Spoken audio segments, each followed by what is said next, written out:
प्यारे दर्शकों नमस्कार। तारीख है आज 11 फरवरी 2026, दिन बुधवार, हिंदी तिथि फाल्गुन माह कृष्ण पक्ष दशमी। आइए नजर डालते हैं हमारे प्यारे राज्य उत्तराखंड की तमाम बड़ी खबरों पर।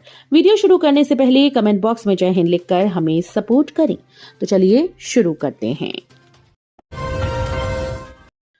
अंकिता हत्याकांड पर बोले सीएम धामी, आरोपी जेल में लेकिन कुछ लोग सिर्फ राजनीति कर रहे। अंकिता भंडारी हत्याकांड को लेकर सीएम पुष्कर सिंह धामी ने कहा कि मामले में तीनों आरोपियों को गिरफ्तार करके जेल भेज दिया गया। एक महिला आईपीएस ऑफिसर की लीडरशिप में एसआईटी स्पेशल टीम बनाई गई और उस टीम ने कई महीनों तक लगातार काम किया। हाईकोर्ट, सुप्रीम कोर्ट और डिस्ट्रिक्ट कोर्ट समेत सभी कोर्ट इसमें शामिल थे और इसे फाइल करने के बाद जब फैसला आया तो इसमें जिन 3 लोगों के नाम थे वे आज सलाखों के पीछे हैं। उत्तराखंड में एकल महिला स्वरोजगार योजना शुरू, इन महिलाओं को मिलेगी 2 लाख रुपए तक की मदद। उत्तराखंड के मुख्यमंत्री पुष्कर सिंह धामी ने मंगलवार को महिला सशक्तिकरण व बाल विकास विभाग के अंतर्गत संचालित मुख्यमंत्री एकल महिला स्वरोजगार योजना का शुभारंभ किया। इस कार्यक्रम का आयोजन मुख्य सेवक सदन मुख्यमंत्री आवास देहरादून में किया गया। इस योजना के तहत अकेली महिलाओं को 2 लाख रुपए तक की आर्थिक मदद सरकार की तरफ से दी जाएगी। योजना का शुभारंभ करते हुए मुख्यमंत्री ने पहले चरण में कुल 484 लाभार्थियों को प्रथम किश्त के रूप में 3,45,34,500 रुपए की धनराशि डीबीटी के माध्यम से लाभार्थियों के खातों में भेजी। एसएसजे विश्वविद्यालय में अतिथि शिक्षकों की भर्ती पर लगी रोक जारी, अगली सुनवाई 23 फरवरी को। उत्तराखंड उच्च न्यायालय ने सोबन सिंह जीना विश्वविद्यालय अल्मोड़ा में 26 नवंबर 2025 को जारी विज्ञापन के क्रियान्वयन पर पूर्व में सुनवाई के बाद रोक लगा दी थी। कोर्ट ने इस रोक को जारी रखते हुए मामले की अगली सुनवाई के लिए 23 फरवरी की तिथि नियत की।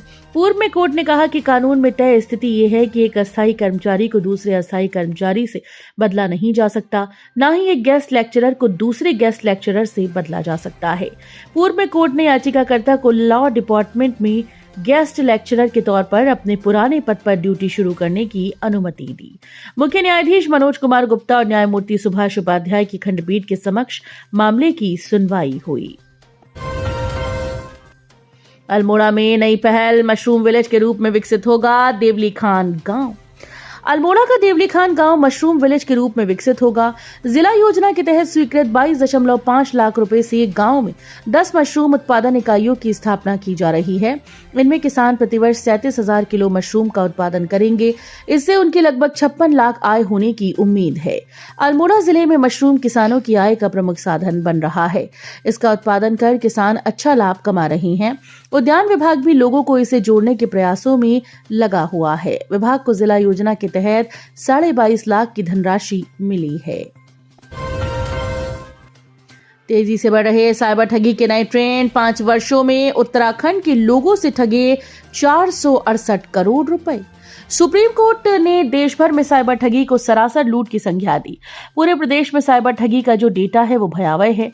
साइबर ठगी के मामलों को उत्तराखंड में भी देखें तो ये चौंकाने वाले आंकड़े हैं। National cyber crime reporting portal के डेटा के अनुसार 2021 से 25 तक पूरे प्रदेश में साइबर ठगों ने लोगों से 468 करोड़ रुपए से भी ज्यादा ठगी हैं। कारगीकूड़ा मैकेनाइज ट्रांसफर स्टेशन के विरोध में उतरी कांग्रेस, धरने पर बैठे कार्यकर्ता। कारगीकूड़ा मैकेनाइज ट्रांसफर स्टेशन के विरोध में अब कांग्रेस ने मोर्चा खोल दिया है। महिला कांग्रेस प्रदेश अध्यक्ष ज्योति रौतेला के नेतृत्व में कांग्रेसी नगर निगम कार्यालय पर धरने पर बैठे कांग्रेसियों ने यह आरोप लगाया कि मैकेनिक ट्रांसफर स्टेशन का दावा झूठा है। वहां पर कूड़ा डंपिंग जोन बन चुका है। ये एक बड़े कूड़ा घर का रूप ले चुका है। पिथौरागढ़ यूनिट से आए आईटीबीपी के जवान ने की आत्महत्या, 2 महीने पहले ही किया था ज्वाइन। मसूरी में आईटीबीपी के एक जवान ने फांसी लगाकर आत्महत्या कर डाली। जवान 2 महीने पहले ही पिथौरागढ़ से मसूरी ड्यूटी पर आया था। जानकारी के अनुसार यूनिट 14 पिथौरागढ़ पर नियुक्त कांस्टेबल चेतराम मीणा 38 वर्षीय पुत्र रामफल मीणा निवासी ग्राम भोपता पोस्ट बसवा जिला दौसा राजस्थान ने कमरे की खिड़की के कुंडे में नायलॉन की रस्सी से फंदा लगाकर आत्महत्या कर ली।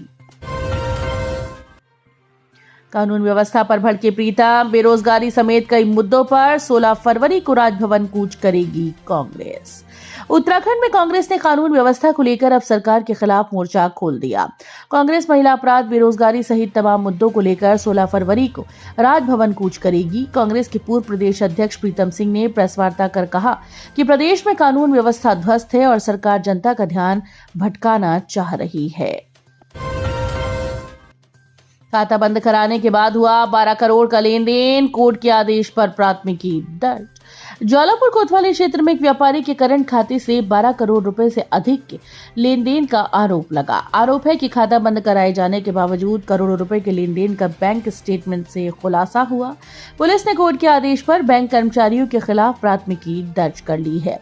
पुलिस के अनुसार अवनीत अरोड़ा निवासी छोटा जोगीवाड़ा मोती बाजार हरिद्वार ने कोर्ट में दिए प्रार्थना में बताया कि मोती बाजार पंजाबी पेड़ा स्थित उनकी दुकान के नाम से बंधन बैंक की ज्वालापुर रोड शाखा में करंट खाता संचालित था। अप्रैल 2025 में उन्होंने खाता बंद कराने के लिए बैंक के कस्टमर रिलेशनशिप ऑफिसर आशु कुमार को लिखित आवेदन के साथ एटीएम कार्ड और चेकबुक सौंप दी थी। कुछ समय बाद उन्हें खाते के बंद होने की मौखिक पुष्टि भी कर दी गई थी। 13 अगस्त 2025 को जब उन्हें कोरियर के माध्यम से बैंक स्टेटमेंट मिली तो वो हैरान रह गई। मोबाइल की लत से बच्चों की जा रही नींद, मानसिक सेहत पर पड़ रहा असर। चंपावत में स्मार्टफोन सभी के लिए जरूरी हो गया है, लेकिन दूसरी तरफ इसकी बढ़ती लत बच्चों की नींद और मानसिक सेहत खराब कर रही है।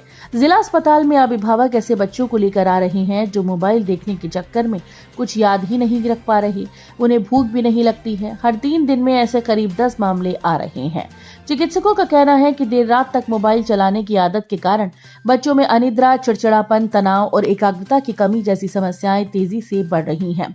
मोबाइल में गेमिंग और सोशल मीडिया स्क्रॉल करने की आदत बच्चों में इस समस्या को और भी गंभीर बना रही है। रोमांच के शौकीनों के लिए अच्छी खबर, औली में 2 अलग अलग स्लोप पर होगी नेशनल स्कीइंग की प्रतियोगिताएं।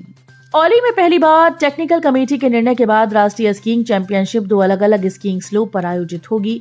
इसका खाका भी तैयार कर लिया गया है। खेलों के आयोजन को लेकर समिति की ओर से तैयारियां जोर शोर से की जा रही हैं।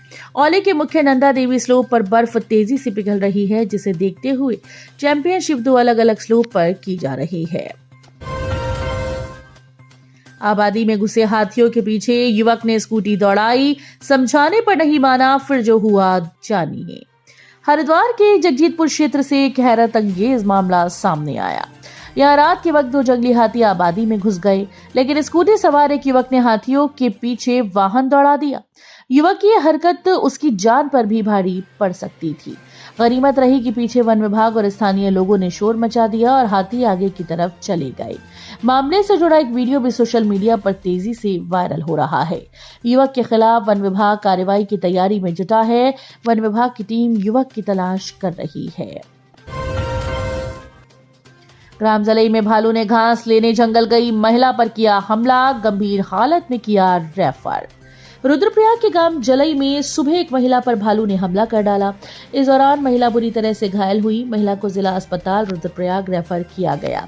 जानकारी के अनुसार निशा देवी 60 पर जंगल घास लेने गई थी। उनके साथ अन्य महिलाएं भी थीं। तभी झाड़ी से निकलकर अचानक ही भालू ने उन पर हमला कर दिया। घायल महिला को ग्रामीणों की मदद से स्वास्थ्य केंद्र अगस्त मुनि लाया गया, जहां प्राथमिक उपचार के बाद उन्हें जिला अस्पताल रुद्रप्रयाग रेफर कर दिया गया। काशी के पास वाहन अनियंत्रित होकर गहरी खाई में गिरा, एक महिला समेत 3 लोगों की गई जान। विकासनगर में काशी के पास एक वाहन खाई में गिर गया। हादसे में एक महिला सहित 3 लोगों की जान चली गई। मिली जानकारी के मुताबिक काशी तहसील के बैराट खाई गांगरो मोटर मार्ग के पास यह हादसा हुआ। घटना की सूचना पर प्रशासन की टीम मौके पर पहुंची, स्थानीय लोगों के साथ रेस्क्यू शुरू किया। तो ये थी उत्तराखंड की बड़ी खबरें। हम मिलेंगे अगले बुलेटिन में, तब तक के लिए धन्यवाद।